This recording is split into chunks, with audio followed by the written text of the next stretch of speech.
For us, peace has to be accompanied with self-respect, and freedom has to be accompanied with freedom from fear. Mahatma Gandhi was a man of peace, but he also led the freedom struggle against British colonial oppression.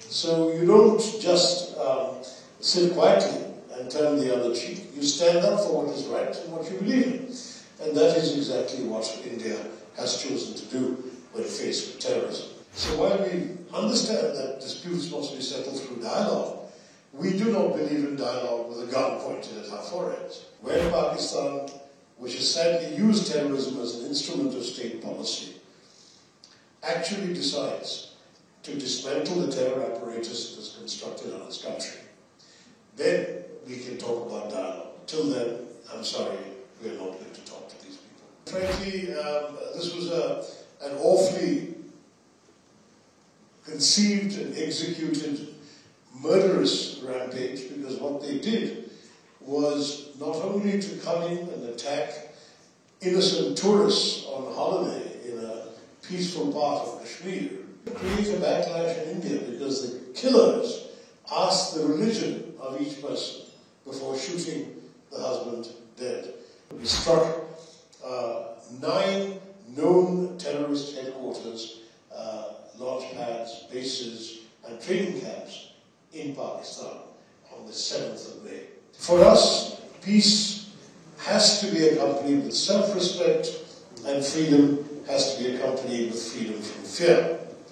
Remember that Mahatma Gandhi was a man of peace, but he also led the freedom struggle against British colonial oppression. So you don't just sit quietly and turn the other cheek. You stand up for what is right and what you believe in. And that is exactly what India has chosen to do when faced with terrorism. So while we understand that disputes must be settled through dialogue, we do not believe in dialogue with a gun pointed at our foreheads. When the gun is put away, when Pakistan, which has sadly used terrorism as an instrument of state policy, actually decides to dismantle the terror apparatus that is constructed on its country, then we can talk about dialogue. Till then, I'm sorry, we are not going to talk to these people. Now, having said that, let me briefly explain the most recent situation. I won't take very long because you are all well informed of world affairs. But on the 22nd of April, we had a terrible terror attack on Pahalgam. And frankly, this was an awfully conceived and executed murderous rampage, because what they did was not only to come in and attack innocent tourists on holiday in a peaceful part of Kashmir, at a time when Kashmir has been growing and prospering. Our tourism had doubled. It was 100% greater than the previous year. And at that time they came and did this, both to hurt the Kashmiri economy, perhaps to alienate the people of Kashmir whose livelihoods would go with the killings of these tourists, and also to create a backlash in India because the killers asked the religion of each person before shooting the husband dead. And these were not armed people, these were just holidaymakers.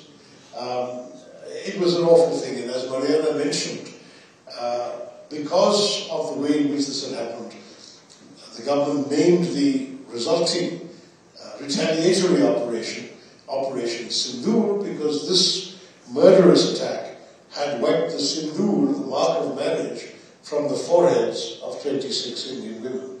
Actually, it was 25 Indian women and 1 Nepali, but who was also killed. And one of the Indians was a Christian, so perhaps his wife may not have worn the Sindoor, I don't know. But the message was a symbolic one. And it's no accident, I think, that the color of the Sindoor is vermilion red. And that is also, as you know, not far from the color of blood. So there was a very strong evocative message given. We struck 9 known terrorist headquarters, launch pads, bases and training camps in Pakistan on the 7th of May.